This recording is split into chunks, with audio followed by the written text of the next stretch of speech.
আসসালামু আলাইকুম রহমতুল্লাহি ওয়া বারাকাতুহু। আলহামদুলিল্লাহ ওয়াসসালাতু ওয়াসসালামু আলা রাসূলিল্লাহ, আম্মা বা'দ। আউযু বিল্লাহি মিনাশ শাইতানির রাজিম। বিসমিল্লাহির রহমানির রহিম। সুপ্রিয় দর্শক, উপস্থিত হলাম আবারও আমরা 22তম পর্ব নিয়ে। আজকে আমাদের 22তম পর্ব। আজকের পর্বে থাকছে মুহাম্মদ রাসূলুল্লাহ সাল্লাল্লাহু আলাইহি সাল্লামের সফর প্রসঙ্গে, সফর সম্পর্কীয় বিষয়, সফর সংক্রান্ত ব্যাপারে তিনি কি দিক দর্শন দিয়েছেন আমাদেরকে, এই সম্পর্কে আজকে আমরা কিছু জানতে চেষ্টা করব ইনশাআল্লাহ তাআলা। প্রথমে বলা হয়েছে রাসূল করিম সাল্লাল্লাহু আলাইহি সাল্লাম বৃহস্পতিবারের দিনে সকালে সকালে সফর করা পছন্দ করতেন। তিনি সাল্লাল্লাহু আলাইহি সাল্লাম বৃহস্পতিবারের দিনে সকালে সকালে সফর করতে তিনি পছন্দ করতেন। অনুরূপভাবে রাসূল করিম সাল্লাল্লাহু আলাইহি সাল্লাম অপছন্দ করেছেন যে কোনো মানুষ সাথী ছাড়াই সফর করুক বা কেউ একা রাতে সফর করুক। এটা রাসূল করিম সাল্লাল্লাহু আলাইহি সাল্লাম পছন্দ করেননি। সাথী ছাড়া সফর করা ঠিক নয়। মানুষ কমসে কম দু একজন সাথীকে নিয়েই সফর করে, কারণ সফর তো সফরই। রাস্তাঘাটে কোনো অঘটন হলে আরও যে সাথীরা থাকবে তারা সেটা ম্যানেজ করতে পারবে, কিন্তু একা যদি থাকে তাহলে এটা একটা অসুবিধারই ব্যাপার। ওই জন্য রাসূল করিম সাল্লাল্লাহু আলাইহি সাল্লাম একা সফর করতে এবং সঙ্গীবিহীন অবস্থায় সফর করতে তিনি নিষেধ করেছেন বা তিনি এটা অপছন্দ করেছেন। অনুরূপভাবে রাসূল করিম সাল্লাল্লাহু আলাইহি সাল্লাম নির্দেশ দিয়েছেন যখন কেউ 3 জন মানুষ কোথাও সফর করবে তখন তারা যেন একজনকে আমির হিসাবে নির্বাচন করে নেয়। 3 জন মানুষ যখন কোথাও সফর করবে তখন তারা যেন একজনকে আমির নির্বাচন করে নেয়, আর ওই আমিরের নেতৃত্বে সফরের সমস্ত কার্যকলাপ সুসম্পাদিত হবে। কারণ 3 জন 4 জন 10 জন মানুষ যদি আমরা একজনকে আমির না করি তাহলে সবাই, কেউ বলে না এখানে যাব, কেউ বলবে না ওখানে যাব, কেউ বলবে না ওখানে খাওয়া দাওয়া করবো, কেউ বলবে না সেখানে খাওয়া দাওয়া করবো, একটা মতভেদ সৃষ্টি হবে। কিন্তু একজন আমিরকে যখন নির্বাচন করে নিব তখন ওই আমির যেটা বলবে সেটা মেনে আমরা চললে সুশৃঙ্খলভাবে আমাদের সফরটা সুসম্পূর্ণ হবে। অনুরূপভাবে 4 নম্বরে রাসূল করিম সাল্লাল্লাহু আলাইহি সাল্লাম যখন সফরে গেছেন তখন সফরের দোয়া পড়েছেন। প্রথমত তিনি তিনবার আল্লাহু আকবার বলেছেন, আল্লাহু আকবার, আল্লাহু আকবার, আল্লাহু আকবার। তারপরে পড়েছেন সুবহানাল্লাযী সাখখারা লানা হাযা, সুবহানাল্লাযী সাখখারা লানা হাযা ওয়া মা কুন্না লাহু মুকরিনিন ওয়া ইন্না ইলা রাব্বিনা লামুনকালিবুন। আল্লাহুম্মা ইন্না নাসআলুকা ফি সাফারিনা হাযা আল বিররা ওয়াত তাকওয়া ওয়া মিনাল আমালি মা তারদা। আল্লাহুম্মা হাওবিন আলাইনা সাফারানা হাযা ওয়াতবি আন্না বু'দা। আল্লাহুম্মা আনতাস সাহিবু ফিস সাফার ওয়াল খলিফাতু ফিল আহল। আল্লাহুম্মা ইন্নী আউযু বিকা মিন ওয়াফাইস সাফার ওয়া কাআবাতিল মানজার ওয়া সুইল মুনকালাবি ফিল মালি ওয়াল আহল। এই দোয়ার মধ্যে অনেক কিছু চাওয়া হয়েছে আল্লাহ রাব্বুল আলামিনের কাছে। হে আল্লাহ, এই সফরে তোমার তাকওয়া কামনা করছি এবং এমন জিনিস কামনা করছি যা করলে আল্লাহ তুমি সন্তুষ্ট হও। হে আল্লাহ, এই সফরের দূরত্বকে তুমি আমাদের জন্য নিকটে করে দিও, কাছাকাছি করে দিও। আল্লাহ গো, আমি সফরে গেলাম আর আমার পরিবারের দেখাশোনার দায়িত্ব আল্লাহ তোমার হাতেই। তুমি আমার পরিবারের দেখাশোনা করবে, তাদের সংরক্ষণ তুমিই করবে। আল্লাহ গো, সফরের মধ্যে কোনো এমন জিনিস যেন না ঘটে যা অপ্রীতিকর। সফরের সমস্ত অনিষ্টকর জিনিস থেকে আল্লাহ তুমি আমাদের হেফাজত করো। আল্লাহকে সফর থেকে যখন বাড়ি ফিরে আসি তখন বাড়িতে যেন অপ্রীতিকর কোনো জিনিস না দেখি, এমন জিনিস যেন না দেখি যা দেখলে পছন্দ নয় বা যা দেখলে ভালো লাগে না। অনুরূপভাবে এটা মুসলিম শরীফের হাদিস, যখন তিনি সফর থেকে বাড়ি ফিরে আসতেন তখনও ওই দোয়াটা পড়তেন, আর সেই সাথে সাথে এই দোয়াটাকেও সংযুক্ত করতেন, আয়েবুন তায়েবুন আবিদুন আলি রব্বিনা হামিদুন। মুসলিম শরীফের হাদিস। রাসূল করিম সাল্লাল্লাহু আলাইহি সাল্লাম সফরে যাওয়ার দোয়া সম্পর্কে আমাদেরকে এগুলি শিখিয়ে দিয়েছেন। অনুরূপভাবে রাসূল করিম সাল্লাল্লাহু আলাইহি সাল্লামের তরিকা ছিল সফর করার সময় যখন তিনি কোনো উঁচু জায়গাতে আরোহণ করতেন তখন বলতেন আল্লাহু আকবার। উঁচু জায়গাতে যখন আরোহণ করতেন তখন বলতেন আল্লাহু আকবার, আর যখন নিম্নভূমি দিয়ে নামতেন তখন বলতেন সুবহানাল্লাহ। একজন রাসূল করিম সাল্লাল্লাহু আলাইহি সাল্লামের কাছে এসে বলল, ইয়া রাসূলুল্লাহ, আমি সফরে যাওয়ার নিয়ত করেছি, আপনি আমার জন্য কিছু ওসিয়ত করুন। তখন রাসূল করিম সাল্লাল্লাহু আলাইহি সাল্লাম বললেন, উসিকা বিতাকওয়াল্লাহ ওয়াত তাকবীর আলা কুল্লি শরফ। তিরমিজি ও ইবনে মাজার হাদিস। তোমাকে আমি আল্লাহর তাকওয়া, ভয় ভীতির ওসিয়ত করছি। যেখানেই থাকবে সবসময় আল্লাহর স্মরণ এবং আল্লাহর ভয় অন্তরে রাখবে। আর যখনই কোনো উঁচু ভূমিতে, উঁচু জায়গাতে আরোহণ করবে, তখন তাকবীর পড়বে। এই ছিল নসিহত মুহাম্মদুর রাসূলুল্লাহ সাল্লাল্লাহু আলাইহি ওয়াসাল্লাম। অনুরূপভাবে রাসূল করিম সাল্লাল্লাহু আলাইহি সাল্লাম যখন ভোরে ফজরে উপনীত হতেন, তখন তিনি বলতেন, সাম্মা সামিউন বিহামদিল্লাহি লিআলাই আলাইনা রব্বানা সাহিবনা ওয়া আফদিল আলাইনা আইদাম বিল্লাহি মিনান নার। তিনি বলতেন এই দোয়াটি, সাক্ষীদাতা আমাদের একজনকেও সাক্ষী দিয়েছে আল্লাহ রাব্বুল আলামিনের প্রশংসার এবং আল্লাহ রাব্বুল আলামিনের নিয়ামতের, যে নিয়ামত আল্লাহ আমাদের উপরে করেছেন। হে আল্লাহ গো, তুমি আমাদের সঙ্গে থেকো, সফরে তুমি আমাদের সঙ্গে হয়ে থেকো এবং আমাদের উপরে মহান আল্লাহ রাব্বুল আলামিন অনুগ্রহ করো জাহান্নাম থেকে মুক্তি দিয়ে। এই দোয়াটা রাসূল করিম সাল্লাল্লাহু আলাইহি ওয়াসাল্লাম পড়েছেন। এই দোয়াও মুসলিম শরীফে আছে। অনুরূপভাবে রাসূল করিম সাল্লাল্লাহু আলাইহি ওয়াসাল্লাম যখন কাউকে বিদায় দিতেন, মানে কেউ সফরে যাচ্ছে, তাকে যখন বিদায় দিতেন, তখন তিনি এই দোয়াটা বলতেন, আস্তাগফিরুল্লাহ দীনাকা ওয়া আমানাতিকা ওয়া খাওয়াতিমা আমালিকা। আমি তোমাকে আল্লাহর সুপুর্দ করে দিলাম, তোমার পরিণামকে, তোমার দিনকে এবং তোমার আমলের শেষ পরিণামকে আমি আল্লাহর সুপুর্দ করে দিলাম, আমি আল্লাহ রাব্বুল আলামিনের দায়িত্বে করে দিলাম। আবু দাউদ এবং তিরমিজিতে এই হাদিস বর্ণিত হয়েছে। অনুরূপভাবে সফর করার সময় মানুষকে অনেক সময় কোনো জায়গাতে অবতরণ করতে হয়, কোনো জায়গাতে থাকতে হয়। তো যখন কোনো জায়গাতে অবতরণ করা হয়, কোনো জায়গাতে থাকতে হয়, তখন একটি দোয়া পড়ে নিতে হয়। সেই দোয়াটা পড়ে নিলে ওখানকার আশেপাশের কোনো অনিষ্টকর জিনিস আপনার অনিষ্ট বা আপনার ক্ষতি করতে পারবে না, বলেছেন মুহাম্মদুর রাসূলুল্লাহ সাল্লাল্লাহু আলাইহি ওয়াসাল্লাম। তিনি বলেছেন, ইদা নাজালা আহদুকুম মানজিলা ফালিয়াকুল আউযু বিকালিমাতিল্লাহি তাম্মাতি মিন শাররি মা খালাক ফাইন্নাহু লা ইয়াদুররুহু শাইউন হাত্তা ইয়ারতাহিলা মিন মাকানিহি হাদা। মুসলিম শরীফের হাদিস। যখনই কেউ কোথাও অবতরণ করবে, তখন তারা যেন এই দোয়াটি পড়ে নেয়, আউযু বিকালিমাতিল্লাহি তাম্মাতি মিন শাররি মা খালাক। তাহলে সেখান থেকে না যাওয়া পর্যন্ত, মানে ওই জায়গা থেকে না যাওয়া পর্যন্ত, ওই জায়গা ত্যাগ না করা পর্যন্ত কোনো জিনিস তার কোনো ক্ষতি করতে পারবে না। অনুরূপ রাসূল করিম সাল্লাল্লাহু আলাইহি সাল্লামের নির্দেশ, মুসাফিরের জন্য যখন সফরের কাজ শেষ হয়ে যায়, তখন সে যেন তাড়াতাড়ি বাড়ি ফিরে আসে।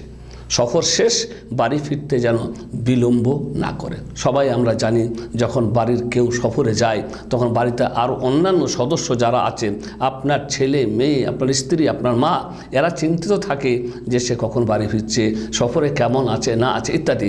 তাই সফরের কাজ শেষ হলেই তাড়াতাড়ি বাড়ি ফিরে যাওয়ার নির্দেশ দিয়েছেন মুহাম্মদুর রাসূলুল্লাহ সাল্লাল্লাহু আলাইহি ওয়াসাল্লাম।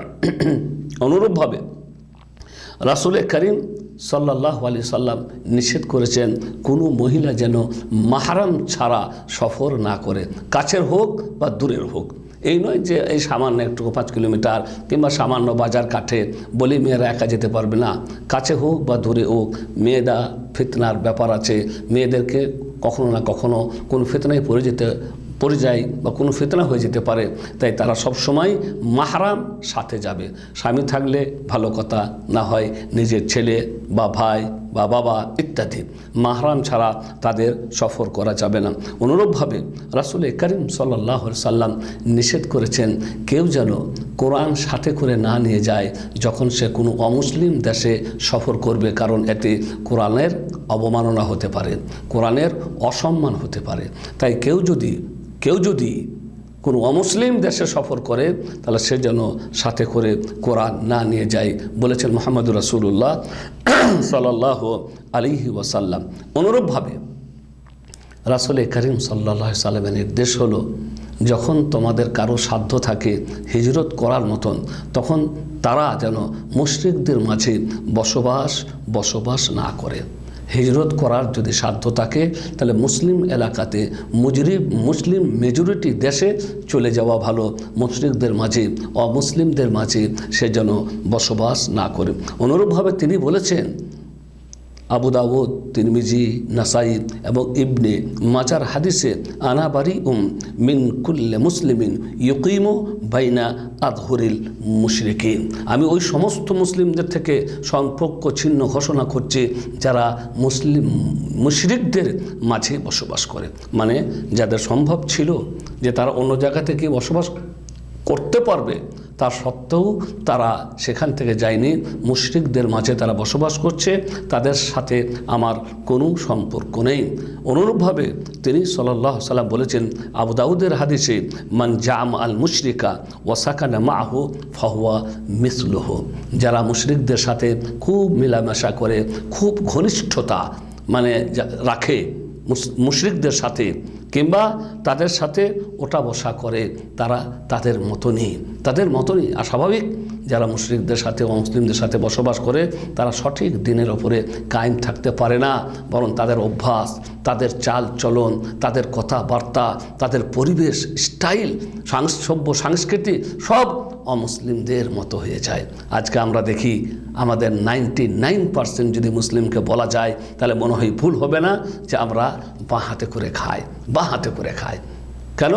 কারণ আমরা ওদেরকে বাঁ হাতে করে খেতে দেখেছি। আর অনেক কার্যকলাপ আমাদের পালিত হয়, বিয়েতে, শাদিতে, অমুকে তমুকে ওদের মতো করে পালিত হয়, কারণ আমরা ওদেরকে করতে দেখেছি বলে। তাই যারা ওদের মাঝে থাকে তারা ওদের মতোই হয়ে যায়। বলেছেন রাসূল কারীম সাল্লাল্লাহু আলাইহি সাল্লাম, আল্লাহর নবী মুহাম্মদ সাল্লাল্লাহু আলাইহি সাল্লামের সফর ছিল 4টা সফর। 4টি কাজের জন্য তিনি মাত্র সফর করতেন। তিনি সফর করেছেন হিজরতের সফর, তিনি সফর করেছেন জিহাদের সফর, তিনি সফর করেছেন হজ আর উমরার সফর। এছাড়া তিনি অন্য কোনো সফর করেননি। মানে হচ্ছে শখ পূরণ করার জন্য টাকা ব্যয় করে এদেশে সে দেশে যাব, এটা দেখতে যাব, সেটা দেখতে যাব, ভ্রমণ যেমন যেটা বলা হয় যাতে কোনো লাভ নেই, তাতে কোনো সওয়াব নেই, এরকম কাজে যদি সফর করি আর সেই সফরে যে টাকা পয়সা ব্যয় করবো আমরা, তা অপচয় বলে গণ্য হবে। তো রাসূল কারীম সাল্লাল্লাহু আলাইহি ওয়াসাল্লাম এইভাবে সফর করেছেন, যেটা সেই সফর ছিল শুধুমাত্র হিজরতের সফর, জিহাদের সফর আর হজ ও উমরার সফর। সফরে যখন গেছেন রাসূল কারীম সাল্লাল্লাহু আলাইহি ওয়াসাল্লাম, সফরে যখন গেছেন রাসূল কারীম সাল্লাল্লাহু আলাইহি ওয়াসাল্লাম তখন 4 রেকাত নামাজগুলিকে 2 রেকাত করে কসর করে পড়েছেন এবং কোনো সুন্নত পড়েননি। স্বাভাবিক কথা, ফরজ নামাজই যখন কম করে 2 রেকাত পড়া হলো তখন সুন্নত পড়ার আর প্রশ্নই উঠে না। তবে 2টি সুন্নত তিনি ছাড়তেন না, একটা হচ্ছে ভিতরের সুন্নত আর ফজরের 2 রেকাত নামাজ। এই 2টি তিনি অবশ্যই সফরেও পড়েছেন, বাড়ি থাকা অবস্থাতেও পড়েছেন। অনুরূপভাবে রাসূল কারীম সাল্লাল্লাহু আলাইহি সাল্লাম সফরে কসর করা এবং রোজা ছেড়ে দেওয়ার জন্য কোনো নির্দিষ্ট সীমা বেঁধে দেননি। মানে এত দূর যেতে হবে তবে কসর করতে পারবে, কিংবা এত দূর যেতে হবে তবে রোজা ভাঙতে পারবে, এমন কোনো নির্দিষ্ট সীমা তিনি নির্ধারিত করে দেননি। অনুরূপভাবে রাসূল কারীম সাল্লাল্লাহু আলাইহি সাল্লামের এটা তরিকা ছিল না যে তিনি মানে সফর করলেই যেন তিনি 2টো নামাজকে একসাথে পড়বেন, মানে 2টো নামাজকে একসাথে পড়তেন, মানে এই নয়, এটাই তার অভ্যাস ছিল না। মানে হচ্ছে যেমন জোহরে আর আসরকে একসাথে পড়া যায়, কিন্তু জোহর পড়ার পরে জোহর পড়ার পরে তিনি এখন যাবেন, ওখানেই থাকবেন, তাহলে তিনি জোহরের সাথে আসর পড়তেন না। বাকি যদি চলে যাওয়ার ব্যাপার থাকতো, যেমন নামাজ পড়ি তাড়াতাড়ি করে চলে যেতে হবে, তাহলে জোহরের সাথে আসর পড়ে নিতেন। মোট কথা হচ্ছে জামা করার সিস্টেম, জোহরের সাথে আসর কিংবা আসরের সাথে জোহরকে পড়া, মাগরিবের সাথে এশা কিংবা এশার সাথে মাগরিবকে পড়া, এইভাবে রাসূল কারীম সাল্লাল্লাহু আলাইহি সাল্লাম মানে 2 নামাজকে একত্রে পড়েছেন। অনুরূপভাবে রাসূল কারীম সাল্লাল্লাহু আলাইহি সাল্লাম কখনো কখনো সুন্নত নফল নামাজ সওয়ারের ওপরেই পড়েছেন, তাতে তার চেহারা যেদিকেই থাকুক না কেন। কোনো কোনো নফল নামাজ রাসূল কারীম সাল্লাল্লাহু আলাইহি সাল্লাম সওয়ারের ওপরেই পড়েছেন, তাতে তার চেহারা বা তার মুখ যেদিকেই থাকুক না কেন, এবং তিনি রুকু ও সাজদা করার সময় ইশারা করে করে রুকু ও সাজদা করেছেন। মানে রুকু করার সময় একটু ঝুঁকেছেন আর সাজদা করার সময় আর একটুকু বেশি করে ঝুঁকেছেন। তরিকা ছিল এটাই রাসূল করিম সাল্লাল্লাহু আলাইহি ওয়াসাল্লামের। অনুরূপভাবে রাসূল করিম সাল্লাল্লাহু আলাইহি সাল্লাম যারা রমজান মাসে সফর করে তখন তার সাহাবীদেরকে তিনি ইখতিয়ার দিয়ে বলেছেন যে যার ইচ্ছা সে রোজা ভাঙতে পারে, নাও রাখতে পারে, আর যার ইচ্ছা সে রোজা রাখতে পারে। রোজা সফরে রাখা আর ভাঙা দুটোই জায়েজ। তবে একটা জিনিস আলেম ওলামাদের কথার ভিত্তিতে, যে সফরে আপনার চরম কষ্ট হয় সেই সফরে রোজা ভাঙাটাই উত্তম, আর যে সফরে তেমন কোনো কষ্ট নেই সে সফরে রোজা রাখাটাই উত্তম। বাকি দুটোই আপনার জন্য জায়েজ। মানে যে সফরে কোনো কষ্ট নাই সে সফরে আপনি রোজা ভাঙতেও পারেন, রাখতেও পারেন, রাখাটা উত্তম। কিন্তু যে সফরে চরম কষ্ট হয় সেই সফরে রোজা ভাঙাটাই উত্তম, বরং না ভাঙলে গুনাহগার হতে হবে, হাদিস দ্বারা প্রমাণিত। রাসূল করিম সাল্লাল্লাহু আলাইহি সাল্লাম কখনো কখনো সফরে থাকার সময় মোজা ব্যবহার করেছেন, কখনো কখনো সফরে থাকাকালীন তিনি মোজা ব্যবহার করেছেন। অনুরূপভাবে রাসূল করিম সাল্লাল্লাহু আলাইহি সাল্লাম নিষেধ করেছেন কেউ যখন সফর থেকে আসে সে যেন রাতে হঠাৎ করে পরিবারের কাছে চলে না আসে। মানে আগে থেকে খবর করে তারপরে যেন বাড়িতে আসে, তাদের কাছে যেন আচমকা আকস্মিকভাবে যেন বাড়িতে প্রবেশ না করে। অনুরূপভাবে রাসূল করিম সাল্লাল্লাহু আলাইহি সাল্লাম বলেছেন মুসলিম শরীফের হাদিসে, লা তাসহাবুল মালাইকাতু রুফকাতান ফিহা কালবুন ওয়ালা জারসুন। ফেরেশতা এমন দলের সাথে থাকে না যে দলের সাথে কুকুর কিংবা ঘণ্টা থাকে। মানে কিছু মানুষ সফর করতে যাচ্ছে আর তাদের সফরে তাদের সাথে একটা কুকুর আছে কিংবা ঘণ্টা, এরকম দলের সাথে ফেরেশতারা সঙ্গী হয় না বা ফেরেশতারা থাকে না। অনুরূপভাবে রাসূল করিম সাল্লাল্লাহু আলাইহি সাল্লাম যখন সফর থেকে ফিরে আসতেন, যখন তিনি সফর থেকে ফিরে আসতেন তখন তার তরিকা ছিল আগে মসজিদে যেতেন, আগে মসজিদে গিয়ে দুই রাকাত নামাজ পড়তেন, তারপরে তিনি বাড়িতে গিয়ে সবার আগে সন্তানদের সাথে মিলিত হতেন। সন্তানদের কাছে নিয়ে তাদের কুশল বিনিময়, তাদের কাছে জিজ্ঞাসাবাদ, তারা কে কেমন আছে, এটা আগে করতেন। এই ছিল তার নিয়ম পদ্ধতি রাসূল করিম সাল্লাল্লাহু আলাইহি সাল্লাম। অনুরূপভাবে যখন কেউ সফর থেকে আসতো তখন রাসূল করিম সাল্লাল্লাহু আলাইহি সাল্লাম তার সাথে আলিঙ্গন করতেন, মুআনাকা করতেন। তাহলে বুঝতে পারা গেল মুআনাকা আলিঙ্গন, আমরা তো যখন তখন যার তার সাথে আলিঙ্গন বা মুআনাকা করি, মুআনাকা বা এই আলিঙ্গনটা কোলাকুলি যেটাকে বলা হয় সেটা মাত্র তার জন্য যে সফর থেকে আসে।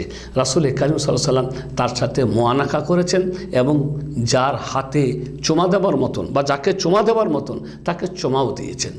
যাকে তিনি চুমা দেওয়ার মতন মনে করেছেন তাকে তিনি কি করেছেন, তাকে তিনি চুম্বন করেছেন, তাকে তিনি চুমাও দিয়েছেন। কোলাকুলির সময় একটি কথা মনে রাখতে হয় আমাদেরকে, আমরা অনেকেই এইভাবে ধরে পেটে পেটে যেন মিলি। মূল আলিঙ্গন ওই রকম লয়। আলিঙ্গন হচ্ছে এইভাবে আমার থুতনি, আমার গাল, ওর গাল, এইভাবে একে অপরের সাথে ঘাড়ে ঘাড়ে মেলা, এইভাবে। আর এইভাবে জড়িয়ে ধরিয়ে পেটে পেটে মেলার নাম আলিঙ্গন নয়। এই ছিল সফর সংক্রান্ত কিছু বিষয় যা রাসূল করিম সাল্লাল্লাহু আলাইহি সাল্লাম আমাদেরকে দিয়ে গেছেন। ওয়া সাল্লাল্লাহু আলা নবিয়িনা মুহাম্মদ ওয়া আলা আলিহি ওয়া সাহবিহি আজমাইন।